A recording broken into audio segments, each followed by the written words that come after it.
We are all actors, Glenn, Charlie, and myself. And, they had moderate success, or actually were fairly successful, and I had very little success.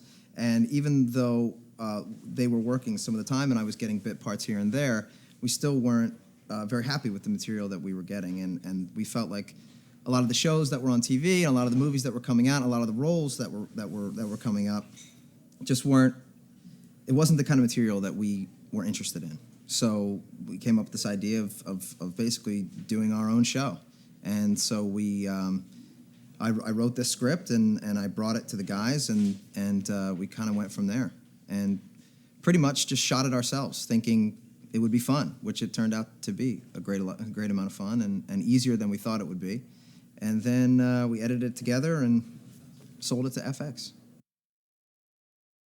Well, the original concept was that it was three friends living in Los Angeles who were actors, and the kind of problems that we got to get ourselves into, and that was the first two episodes of the show. So we were three actors living in Los Angeles, and it was called It's Always Sunny on TV because we were actors, obviously. And what happened was when we went to the network, they really loved the show, they loved the tone, they loved the characters, but they just didn't love the setting. And the reason for that was that they just felt like it was too played, as we did as well, but we didn't care at the time because we didn't think that we were actually going to sell this anywhere. We were just doing it for fun. And so, when we sat down with FX and they said, look, we have all this competition on HBO, we have Unscripted, we have Entourage, we have The Lisa Kudrow Show, we have Kirstie Alley had a show, we have Curb Your Enthusiasm, all these entertainment-themed shows, Joey, all these entertainment and actor-themed shows that they just thought it might be better if we could change the location. And that's when we came up with moving it to Philadelphia. Well, the way that we generally operate is that a script is written, and then we sit down, because we're all friends and we don't have to worry about union rules or anything like that. We all sit down and we read over it. And we basically workshop it and act out the scenes. And so we find a lot of our ad-libbing well before we start shooting, just in the preparation. And we find out what works and what doesn't work. And then we go in and we re-script it. And then we workshop that. And then we see what works there. And then after the second round, we're usually pretty much done with it. And then we bring it, to set. And then it changes on the day so that we give ourselves the freedom to find things in the moment and work without, we try to work without as many restrictions as we can. However, we have to have a script. Yeah, makes things a lot easier. The way that it worked out is that Charlie and Glenn both had these cameras that were extremely inexpensive, and we just had friends help us out, and we really only spent maybe a couple $100, and that's just including tape stock and food and trying to bottled water and that kind of thing. But other than that, we whoever was not on camera was holding the boom mic or was holding the camera, or who was helping out in some other way, and we just called in a couple of favors. But it was a really small crew, and technology being the way that it is, and cameras being the way these new cameras, you can really do a lot for not a whole lot of money. So we just point and shoot. And none of us knew how to work the cameras. None of us knew how to work the editing programs. I mean, none of us really knew how to do anything but act. I mean, that was our background. So we kind of figured it out as we went along, and it worked out pretty well. I mean, luckily, everybody's so talented that's been involved in the show so far. Okay. The basic premise of the show is four friends that own a bar in Philadelphia, and that is the very simple, broad stroke. To get into specifics is difficult because there is no real situation. I mean, we find ourselves in different situations every week, and from week to week it changes, and our entire lives change, and our focus changes. But it's safe to say that in every episode, everybody has their own self-interest close to heart, and that is sort of the heart of the show. He's a very angry person, and yet he loves his friends, and he loves the bar, and he loves owning the bar and being a part of it. Yet he is very concerned about making sure that he is taken care of at any given moment. And so I'm always, as are all the other characters, looking out for my own best interest in every situation. But at the same time, I'm also willing to look out for my friends as long as it, helps me out in the process. No, I would say this, that if you are easily offended, and easily, I would say if you're easily offended, you might want to not tune in. But if you are open-minded, and if you are sick of most of the stuff that you see on television, and you want to look at something new and something fresh and a different take on things, then you should come check us out.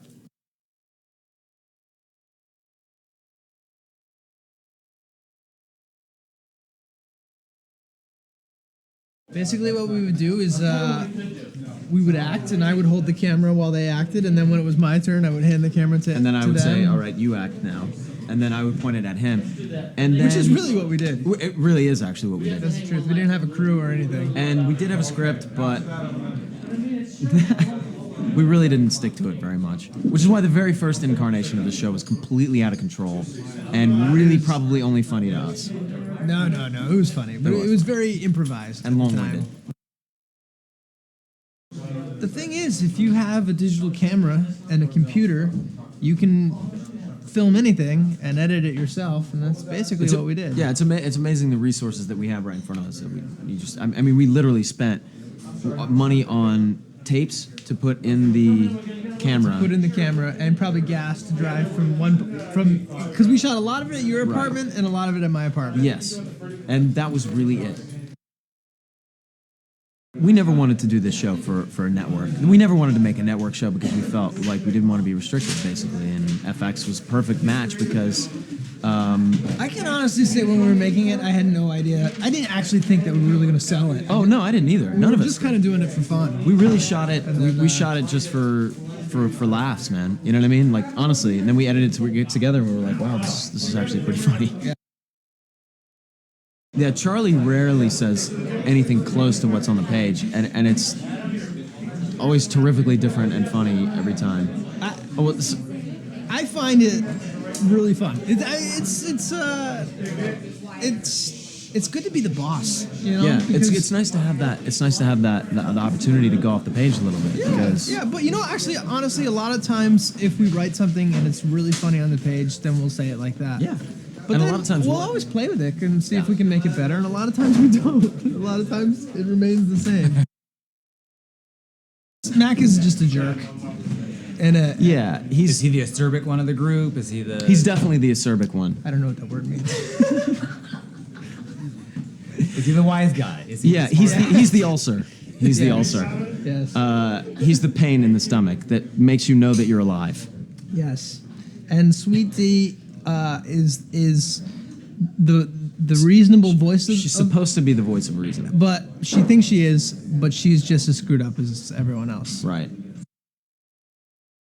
There's a certain innocence to the character of Charlie that I think is very good. You know what I mean?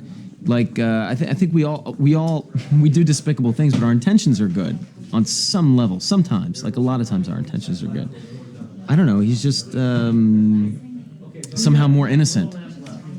Dennis is vain and self-centered, and the brains of the operation, maybe. Yeah, in some ways, also sometimes the voice of reason. Like I'll sometimes come down. I tend to be more self-righteous. Very self-righteous. Very self-righteous. Hilariously self-righteous.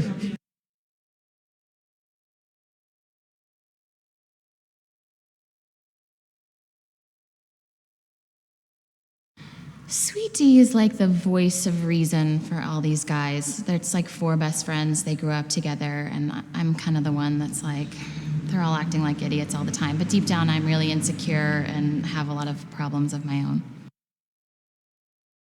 I am one of the guys, but I'm definitely the girl of the bunch, for sure.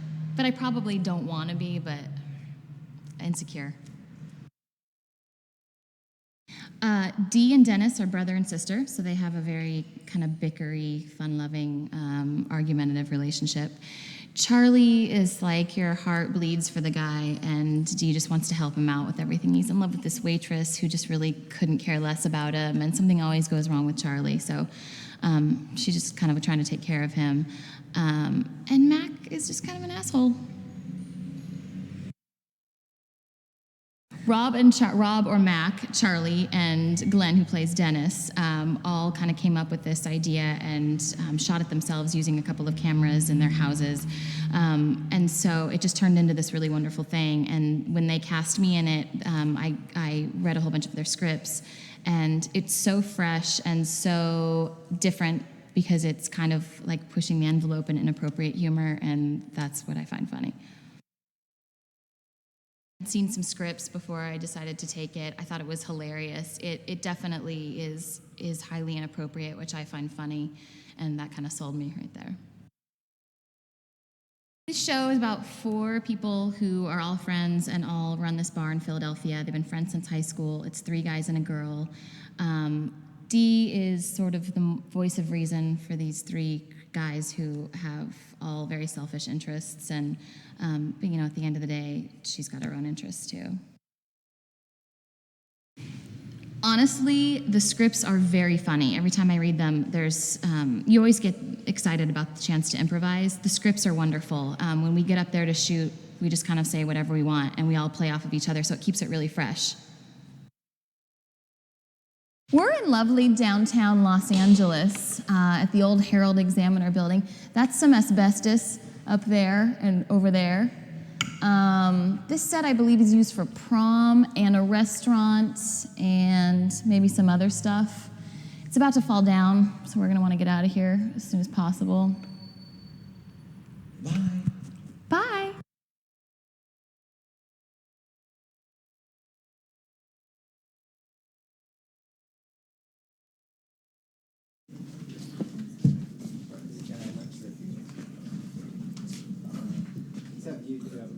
Okay, so you two dos.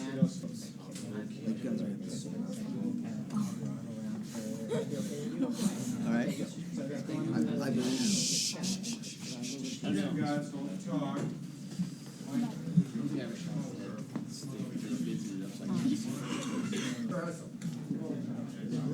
Have you got something there, Adam? About like that, okay?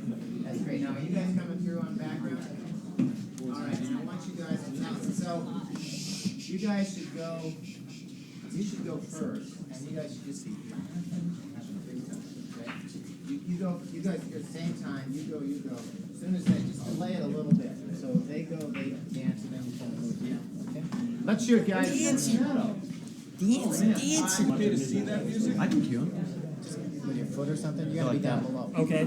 I'll go like this. Let me hear it, please. Let's play it. Okay. We'll go like that. Just start playing. That means cue. Good. All right. Dancing. Back right? Just when you hear the camera by you, when you hear them start to talk, you can kind of message. Music!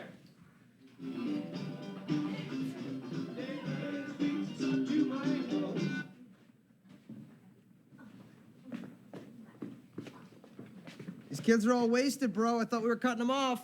Our lives. So what, are they faking it? Yeah, I guess. Just stay away from me, Billy! No, I saw you flirting with him, Sarah. I swear to God. Hey, cool it! Cool it! I'm sorry. Are you cool? Yeah. Guess what? Yes, sir. You don't yell at a girl in my bar. Sorry. All right, take a walk. Take a time out.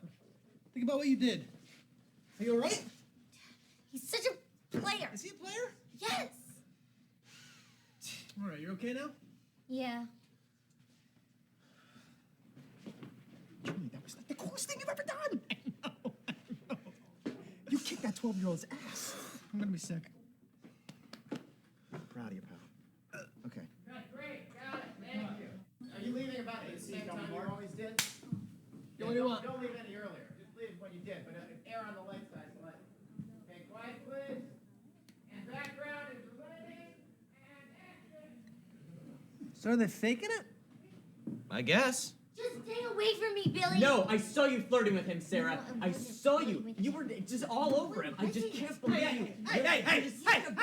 Whoa. Cool it! I'm sorry.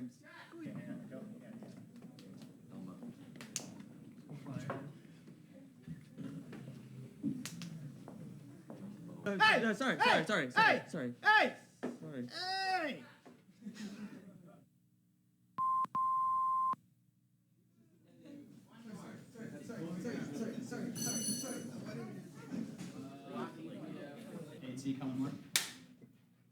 Okay, cameras are marked. Quiet, please.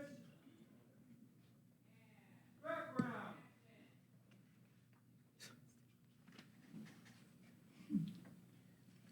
Shit.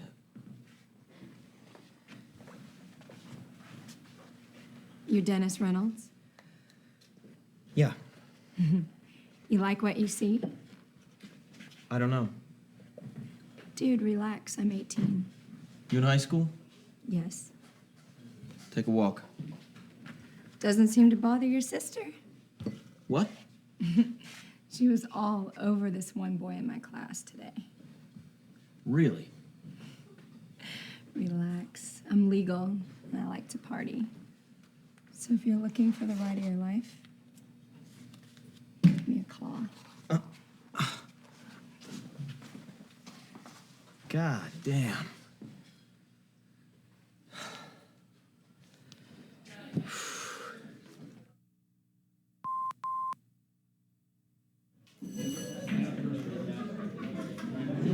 Okay, quiet, please. Cameras are marked. Here we go. Okay, here we go, and Julie Bowen used to take her panties off and wave them at you off camera.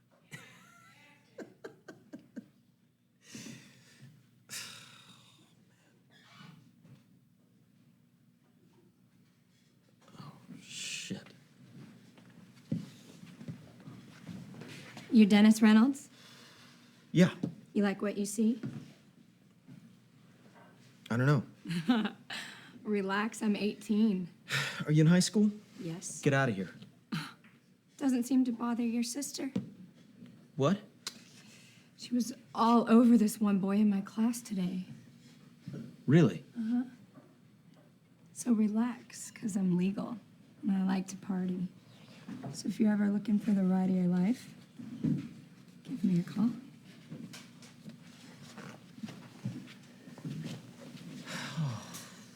God damn it. God damn it. Really struggled through that last one. I wouldn't know what to say either. We're trying to help you out with spitballs. I thought I did a damn good job. Yeah, you guys were good. Yeah, if you guys want to make out or anything, we are still rolling. Oh, Thank God. Oh, you meant them. Oh. I'm sorry. Oh, so My brother, that's gross. this is where the magic happens. this is where the magic happens. okay, we're set. But I just don't understand how you guys could let this happen. It's not my fault. I was working behind the bar. Yeah, you were working that 17-year-old beefcake. It's not. Come on, Dennis. I mean, you remember how it was in high school. The minute we caught word that a bar was serving underage kids, the next weekend we just packed the place. Yeah, they probably had a recon crew come in last dude, week. They definitely had a recon crew. Why? Why were you guys not carding? Not my job, bro. Not my job It's either. all of our jobs. We get into a lot of trouble for this. Bald Eagles. Coming up is 106-2. This is take number 2. It's not that good. Who cares?